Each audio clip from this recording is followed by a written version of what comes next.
So, all right, data theft in Salesforce, manipulating public links. So, our cloud security lesson this week is going to be in active research. Now, we talked last week about some cloud security tools, or yeah, I think it was last week, about some cloud security tools, including Burp Suite and also OWASP, ZAP. So, we were able to load up a page, intercept the traffic that was going through it, and then we were able to use some tools within that to manipulate the traffic. So, we could either change the information we're sending, or we can use some of the built-in tools to kind of like fuzz data. So send a whole bunch of strings and see what the response back is. Now that becomes very useful. So imagine that I want to test out a service that's much bigger, much more public.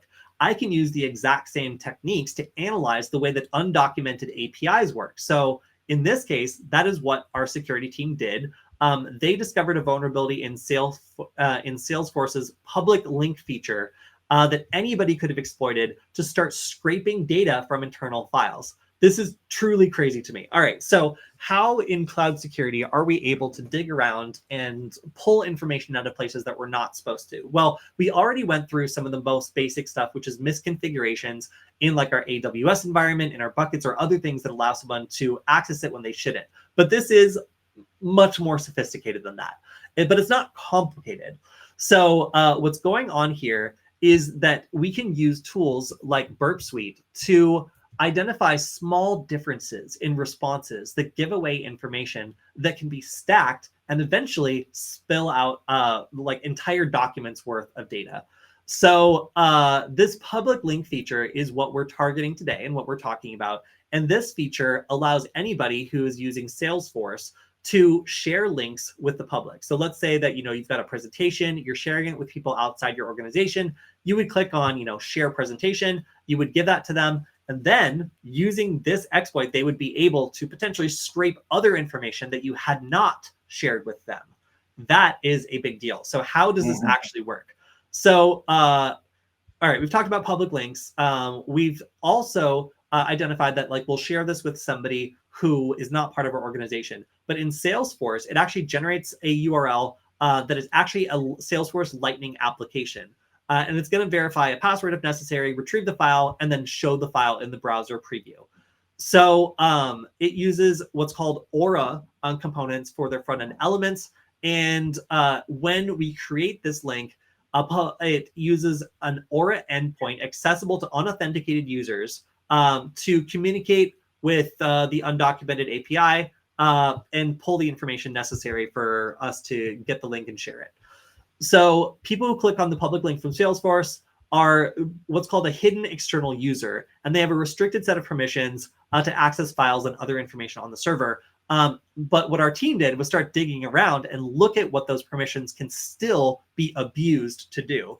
So any admin on the Salesforce environment can't really do anything about this. The permissions of the hidden external user are hidden and inaccessible. So there was no real remediation that could have been done against this attack.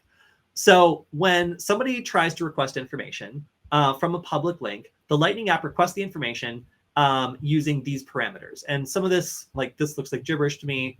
I think because it's overlaid. Let me try to make that smaller. It still looks like gibberish. But anyway, it requests it with some parameters, the namespace, the controller class, and then the action. They're able to get the ID of the link record. Do we have an is internal view? I don't think that does anything. And then a DPT that's required if the link is protected using a password. In this case, there's no password because it's a public link, so that string is going to be empty.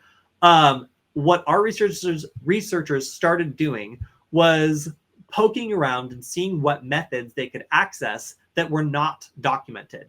So they started querying and finding whether or not they could send requests that would generate different types of responses to these endpoints. And what they found, kind of on a high level, is that they could start to ask whether or not a file was there, or ask whether or not a field was there, and get a different response depending on if it was or wasn't.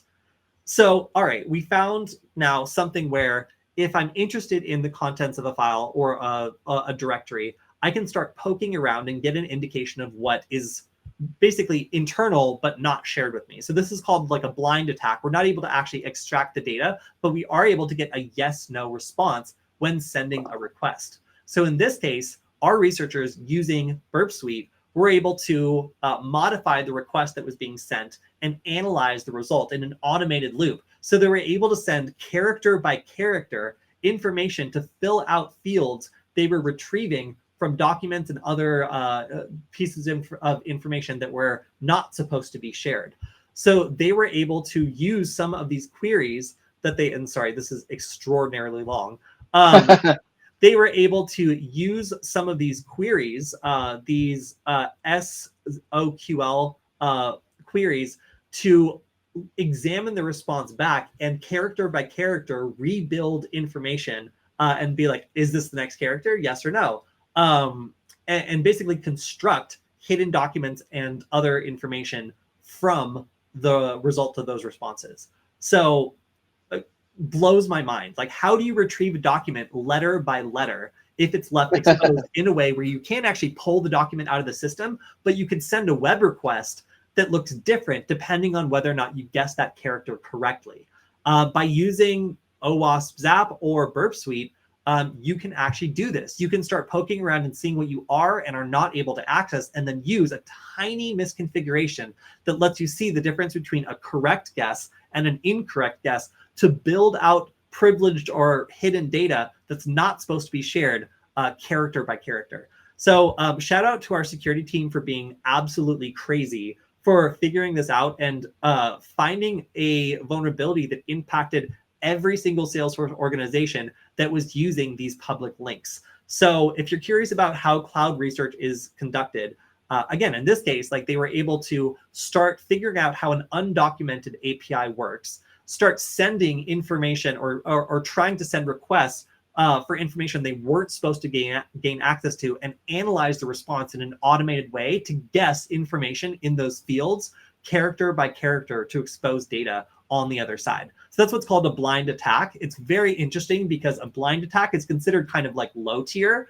for a lot of cases, where in most cases you want to be able to extract information in its entirety. But in this case, being able to extract it character by character is the result of a blind attack, where you're sending information and then just analyzing in a kind of like binary fashion, yes or no, did I guess that correctly, the response. Truly incredible work by the Varonis Threat Labs team, and a stunning example of how, with a little bit of cloud security knowledge, you can start poking around a cloud environment and start finding misconfigurations or just business logic problems that are granting too much access to a potentially unauthenticated party. Now, in this case, the fact that it was anybody could access this API, anybody could make these queries, anybody could start pulling information out of this in a way that would not be detected and was not possible to be remediated by the administrator. That is a great example of how you can get started with cloud security by learning something like Burp Suite or OWASP, or I guess it's just Zap now, to intercept requests, modify them, send them back, and learn about a system that you're curious about learning. So yeah, that is the cloud security research of the week. I think it really neatly ties into some of the other cloud security fundamental topics we've talked about earlier. And if you want to see an example of this cloud security research in action, then check out this Varonis Threat Labs update, data theft in Salesforce, manipulating public links. Some of my favorite reading that I've done this week, it was like dense. I didn't understand where it was going. And then we got to the blind SQL or SOQL query, and I was like, oh, are you serious? Like, are you actually serious? Like, that's what you did? But I thought about it and I was like, that is such a clever attack. Like, I think it's a great inspiration for people who are looking for ways that they could take like a concept like just intercepting a web request and then take it to the absolute craziest level. So shout out to the Varonis Threat Labs team for always looking for clever and interesting attacks. In this case, one that affected all organizations using these external links.